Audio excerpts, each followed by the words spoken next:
Reverend Don Lewis coming to you from beautiful Florida. And today our question comes to us from Wild Silver Wolf. And Wild Silver Wolf asks about Oberon Zell's famous essay, We Are the Other People, whether I'm familiar with it and what I think of it.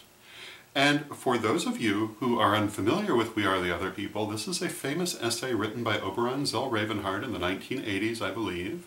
In the 1990s, Oberon, Pete Pathfinder Davis of the Aquarian Tabernacle Church, and I came together to create an illustrated version of it, which has been described as being an anti-tract, which I believe is still available from the Aquarian Tabernacle Church. And in that project, I was the artist. And at one time, these were in rather wide circulation. What is We Are the Other People? Well, it is an essay that deals with the idea of a pair of traveling Christian missionaries coming to a pagan household and receiving a very different interpretation of the book of Genesis. And this different interpretation of the book of Genesis is based on scholarly ideas that have a rather wide following, which totally turn the ordinary understanding on its head.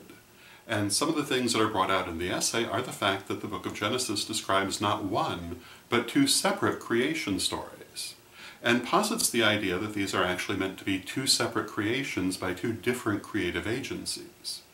Another thing brought out in the essay is that in the story of the Garden of Eden, dealing with the second creation, where the serpent approaches Eve, is actually the serpent who tells the truth and God who lies, something that is pretty hard to get around in the actual text. There's no real other way to interpret it, though it's been rationalized in many different ways over the centuries. And finally, of course, the question, where did the children of Adam and Eve find mates other than their own siblings? The text specifically says that these mates, or at least one of them, came from the land of Nod and represented an entirely different group of people. And if everyone was coming from Adam and Eve, that person should not have existed. And this is all told in much greater detail and with direct biblical references, which makes it a very interesting thing to have on hand when confronted with unfriendly missionaries. What do I think of it? In the context that it is created as a response to missionaries, I think it's a wonderful, brilliant piece. And it takes some of their own arguments and turns them inside out. As theology, my answer to that would be that as a pagan priest, Christian scripture has no relevance to me, and therefore I would find it more of a curiosity than anything.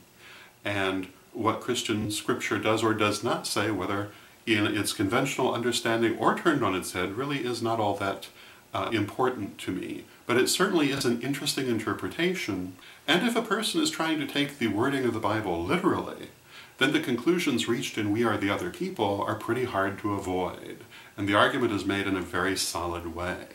But again, for me as a pagan, it really has very little relevance to me other than being an entertainment.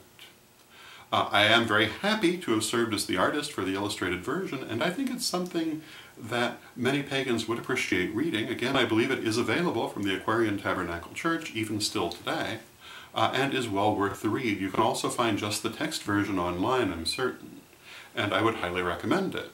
But as far as pagan theology goes, I would consider it to be a separate thing.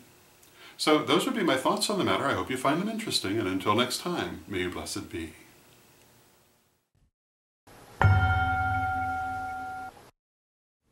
Hello, this is Reverend Don Lewis, and did you know that I'm also a psychic reader?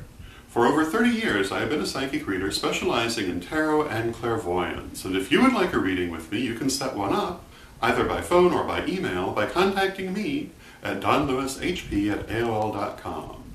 And until next time, may you blessed be.